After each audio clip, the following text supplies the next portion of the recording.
Double flyover Rajarajeshwari ಯಲಹಂಕದಲ್ಲಿ ಹೊಸಕರಳ್ಳಿ flyover 2029ಕ್ಕೆ ಬೆಂಗಳೂರಲ್ಲಿ traffic ಸಮಸ್ಯೆನೇ ಇರಲ್ಲ.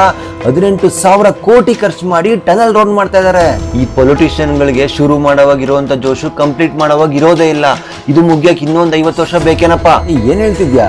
ಉದಾಹರಣೆಗೆ ಹೇಳ್ತೀನಿ ಕೇಳಿಸ್ಕೊ. ಹೊಸಕರಳ್ಳಿ ಫ್ಲೈಓವರ್ ಬರೀ 500 ಮೀಟರ್ ಫ್ಲೈಓವರ್ ಆಗಸ್ಟ್ 2020 ಶುರುವಾಗಿದ್ದು ಬರೀ 15 ತಿಂಗಳಲ್ಲಿ ಮುಗಿಸ್ತೀವಿ ಅಂತ ಹೇಳಿದ್ರು. ಇವತ್ತಿಗೆ 6 ವರ್ಷ ಆಗಿದೆ. ಯಲಹಂಕದಲ್ಲಿ 1.8 ಕಿಲೋಮೀಟರ್ ಫ್ಲೈಓವರ್ 2020 ಶುರುವಾಗಿದ್ದು ಬರೀ 15 ತಿಂಗಳಲ್ಲಿ ಮುಗಿಸ್ತೀವಿ ಅಂತ ಹೇಳಿದ್ರು. ಆದ್ರೆ ಇವಾಗ 6 ವರ್ಷ ಆಗಿದೆ. ರಾಜರಾಜೇಶ್ವರಿ ನಗರ ಫ್ಲೈಓವರ್ 2022 ಶುರುವಾಗಿದ್ದು 2024 ಮುಗಿಸ್ತೀವಿ ಅಂತ ಹೇಳಿದ್ರು. ಆದ್ರೆ ಪಿಲ್ಲರ್ ಮಾತ್ರ ಹಾಕಿ 2.5 ವರ್ಷದಿಂದ ವರ್ಕ್ ಸ್ಟಾಪ್ ಮಾಡ್ಬಿಟ್ಟಿದ್ದಾರೆ. ಈಜಿಪುರ ಫ್ಲೈಓವರ್ 2.5 ಕಿಲೋಮೀಟರ್ ಫ್ಲೈಓವರ್ 2017 ಶುರುವಾಗಿರೋದು 2019 ಮುಗಿಸ್ತೀವಿ ಅಂತ ಹೇಳಿದ್ರು. ಆದ್ರೆ ಇನ್ನೂ ಮುಗ್ದಿಲ್ಲ, 10 ವರ್ಷ ಆಗಿದೆ.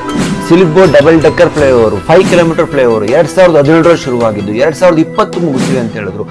6 ವರ್ಷ ಆಗಿದೆ. ಒಂದ್ ಕಡೆಯಿಂದ ಹೋಗ್ಬೋದು, ಇನ್ನೊಂದ್ ಕಡೆಯಿಂದ ಫ್ಲೈಓವರ್ ಹತ್ರ ಕನೆಕ್ಟೇ ಮಾಡಿಲ್ಲ. ಪ್ರಾಜೆಕ್ಟ್ ಡಿಲೇ ಆಗ್ತಿದ್ರೆ ಅದ್ರ ಬಜೆಟ್ ಜಾಸ್ತಿ ಆಗಲ್ವಾ? ಜನಗಳು ಟ್ಯಾಕ್ಸ್ ದುಡ್ಡು ಯಾರು ಕೇಳಲ್ವಾ? ಇವಾಗ ಹೇಳು, 18 ಕಿಲೋಮೀಟರ್ ಟನಲ್ ರೋಡ್ಗೆ ಎಷ್ಟು ವರ್ಷ ಆಗ್ಬೋದು?